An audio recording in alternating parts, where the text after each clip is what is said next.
Hi, my name's Matt Caffrey. We're creating these three videos so that people coming to the Connections Conference can show up already having a basic grounding in what wargaming is, who we are, the scope of wargaming, and we're going to start with what's wargaming. Next. So, first of all, I always have to start with a disclaimer. These are my views, not of the people that give me money every few weeks. Next. So again, this is to provide participants in the Connections Conference with the foundation so they can be contributors throughout the conference. Next. Well, why listen to me? First of all, I've been doing wargaming forever. I am what's called youth challenged.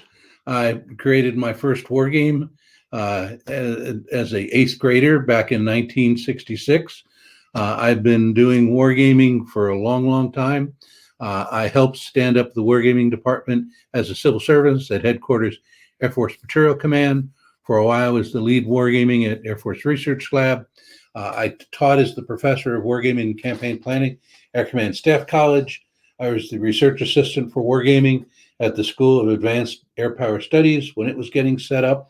As a reservist, I had a bunch of different assignments, including the senior reservist at the Air Staff's Checkmate Director organization. I was also the senior reservist up at Rome Information Directorate within AFRL as my final assignment as an active reservist. I am the author of the book on wargaming, published by the Naval War College Press. I'm co-author of the Gulf War Fact Book, and I've done 3 chapters, lots and lots of articles, about a dozen war games, and many, many, many talks. Next. Okay, so we're going to start off with a little bit about why wargaming. Why do you even care? Why do you want to learn about wargaming? A little bit about what it does, and a little bit about how wargaming does provide an edge. Next. Okay, so how are you convinced of anything? If you're trying to decide what movie to go out to see or stream on Netflix, how do you come about your decision?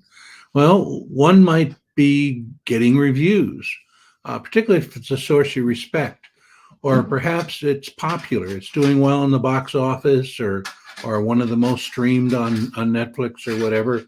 It could be past performance. If you know the actors or the director or the screenwriter, and you know that he's done good work or she's done good work in the past, you're more likely to want to watch the movie. Next. Well, think about wargaming a little bit that way. Think about, why would I want to learn more about wargaming? One reason might be masters endorsements from masters of the art of war, people who have very, very good reputations, who think very highly of wargaming. Another is just how widely wargaming is adopted. If only 1 or 2 organizations use them, then maybe not. But if they're used throughout the world, that's something of an endorsement. And then past performance. Does history seem to indicate that wargaming provides an edge? Next. Okay, these are just 3 officers that spoke very, very highly of wargaming. Admiral Nimitz is like a god within the Navy. He is probably the most respected naval officer ever. And after World War II, he wrote a very almost impassioned letter to the director coming out of the Naval War College that they really needed to do more wargaming, that it was so valuable in the interwar period that they needed to do more wargaming.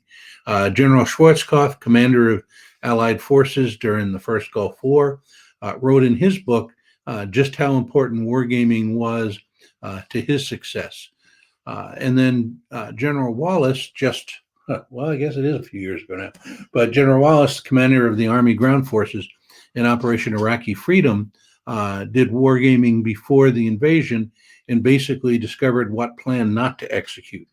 And he spoke very highly of wargaming at a lecture I heard him give down at Air Command and Staff College before I left there. And the list can go on and on. Perhaps of equal stature to General Nimitz, General Marshall in the Army, many, a big supporter of Wargaming's whole career. Next slide. And then as far as universal adoption goes, it seems pretty close. My book on wargaming was delayed and delayed and delayed. It was nobody's fault. But during one of the delays, I had some time to send in more material to the Navy. And so I took the opportunity to add a new ending to the final chapter on the history of wargaming. And I thought a good way to wrap it up would be to do the current state of the art of the various different countries around the world. So I went to the World Wide Web, typed in top military, discovered there was about 8 different websites that all said they had figured out what was the most powerful military in the world, looked at the top several, decided which one I trusted, and wrote down the top 20 military according to them.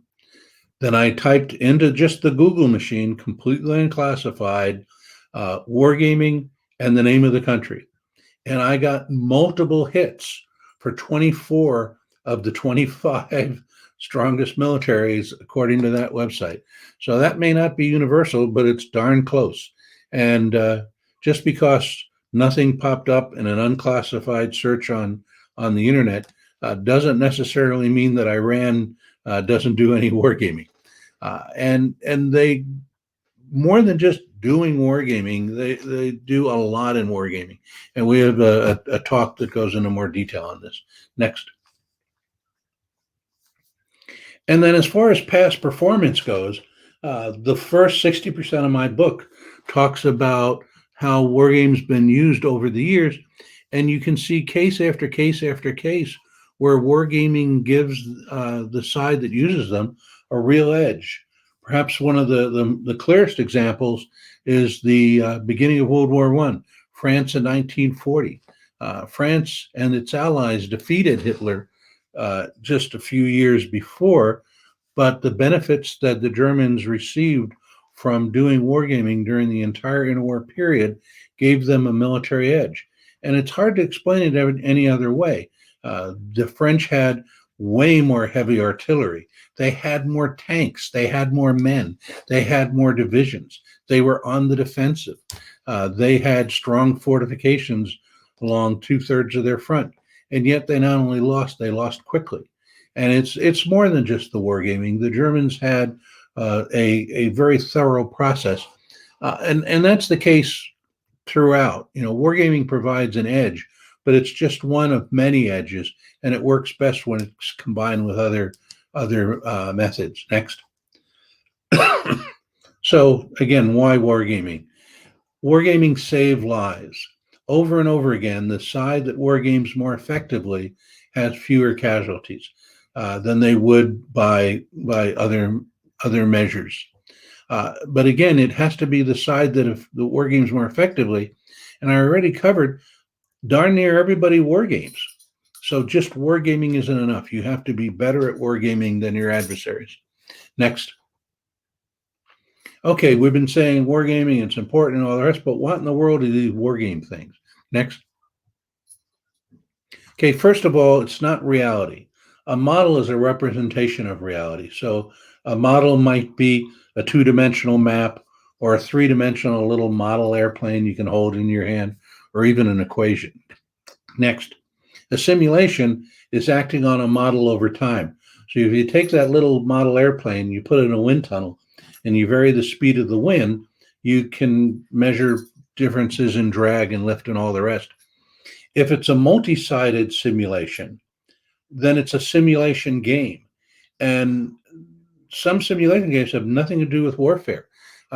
For, maybe 20 years now, many MBA programs include using economic simulations where each of the students run a burger joint and they get to set their prices and how much they pay their people and all the rest.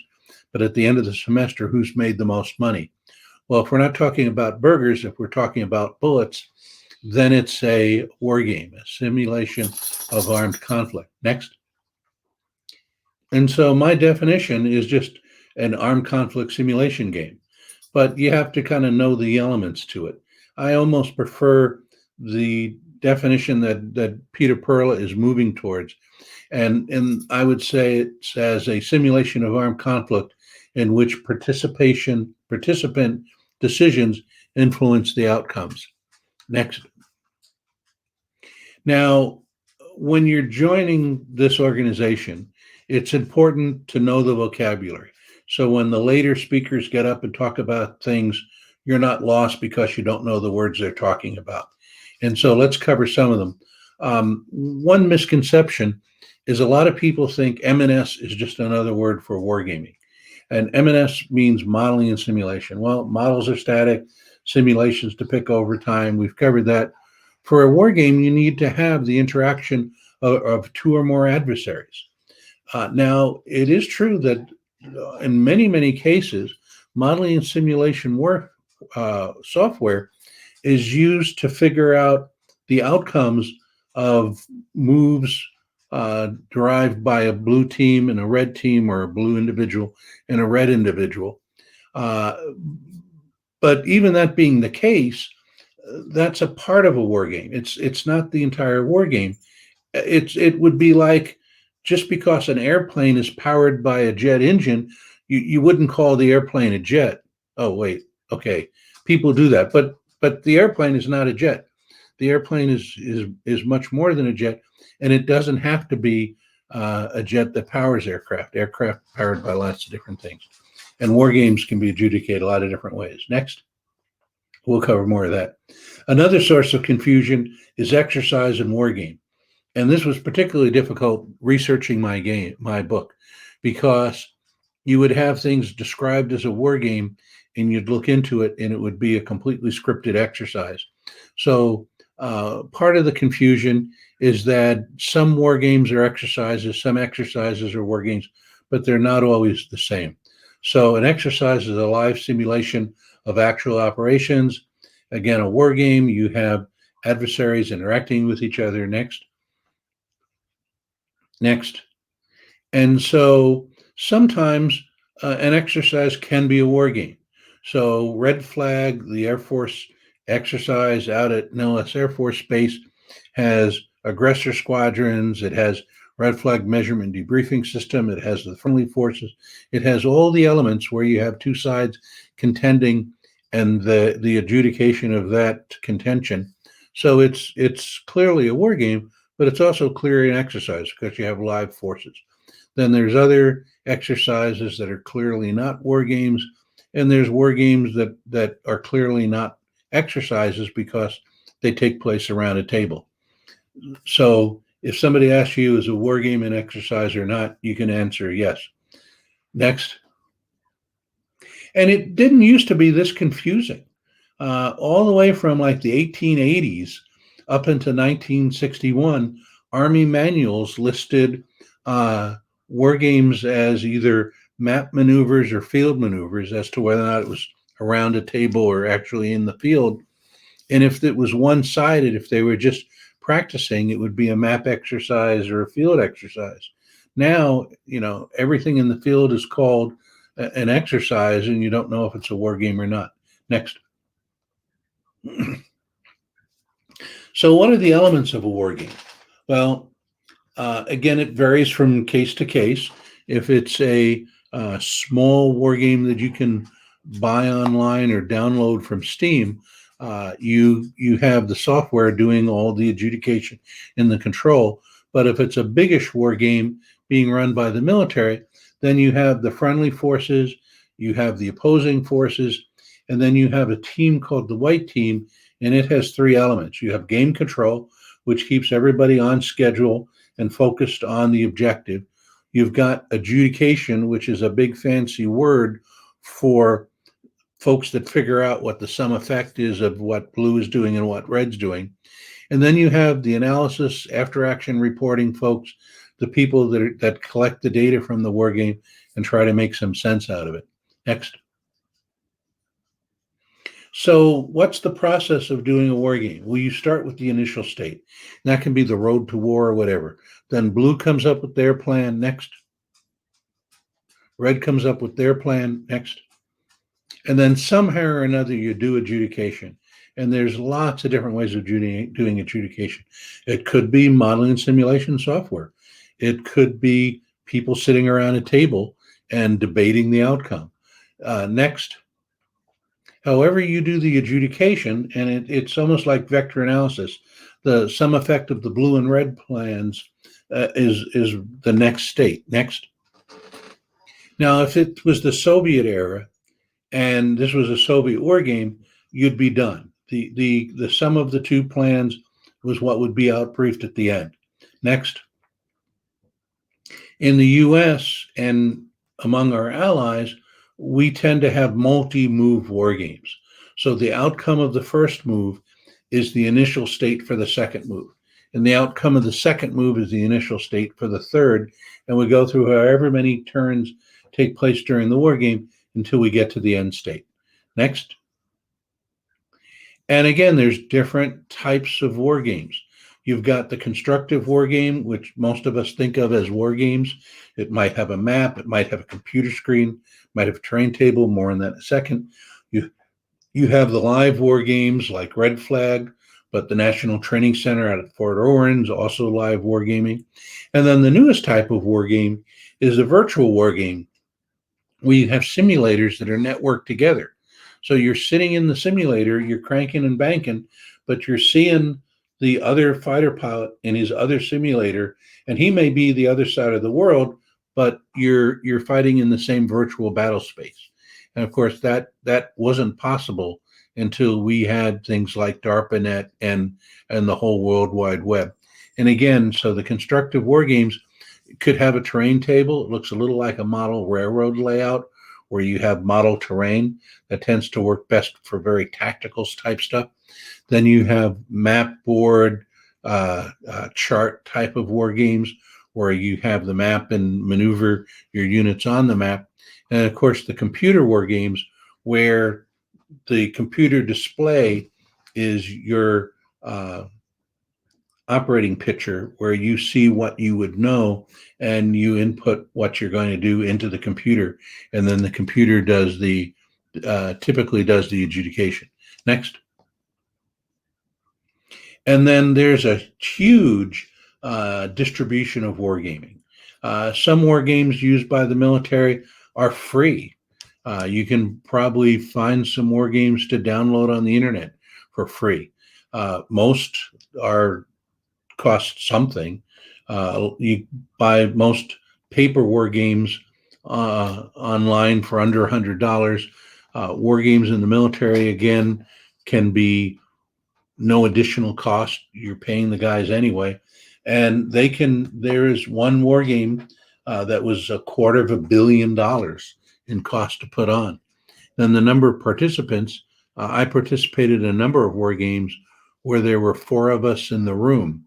And the war game was thought of as being useful enough that the outcomes were briefed pretty high up the food chain. And then I know of at least 3 war games where you had 1,200, and well over 1,200 participants in one war game. And then the duration of the war games vary tremendously. If you're doing a war game of an air-to-air engagement, it can be over in seconds. If you're doing a war game looking at a battle, it could depict a few days of combat. There's one Chinese government war game that looked out 40 years. It didn't look out as deep as they wanted to, so they went and redid it looking at 70. That was considered to be too hard to anticipate outcomes that far out, so they've settled on 50-year war games. Next.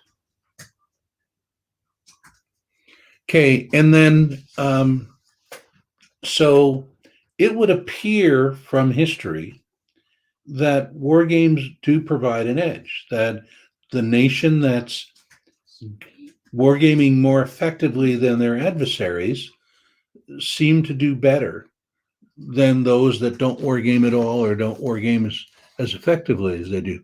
So how do they do that? Well, two main ways. One is it helps to create more effective forces, and then war games also help those forces be employed more effectively. Next. Okay, so how do they help to create better forces? Well, through education and training. Fort Irwin, extremely effective training. Red Flag, Top Gun, very, very effective training. Better doctrine and tactics. Both the Germans and the U.S. Navy used war games to help develop tactics in the interwar period. So when they went to war, they were already much more effective than they would be early on. It was said during the Gulf War that our forces were fighting as if they were veterans right at the beginning of the war. Well, they had done much the same thing before at Fort Irwin, and they had got beyond being green troops just through that. And they also help us get better materiel. Mankind has a terrible track record for figuring out the most effective use of new weapons. Typically, weapons are in the hands of the warfighters for months or years before it's figured out how to use them most effectively. Well, with wargaming, it can still take months and years, but you can start figuring out how to use it effectively before it ever gets to the field. So you're fighting effectively more quickly. Next. And then as far as more effective employment, there's wargaming that goes on at the strategic level, the operational level, the tactical level, and they can help you do a better job on each of those levels. And we'll talk more about that in one of the other upcoming videos. Next. So, in conclusion, next. In conclusion, wargaming can help save lives, but for war games to save lives, they need to be executed more effectively than our adversaries. They need to be listened to. They need to be used. And hopefully, the rest of the Connections Conference will give you some insights into how to create war games more effectively and apply war games more effectively. So thank you very much. I hope you listen to the next two videos, and I hope to see you at Connections. Bye.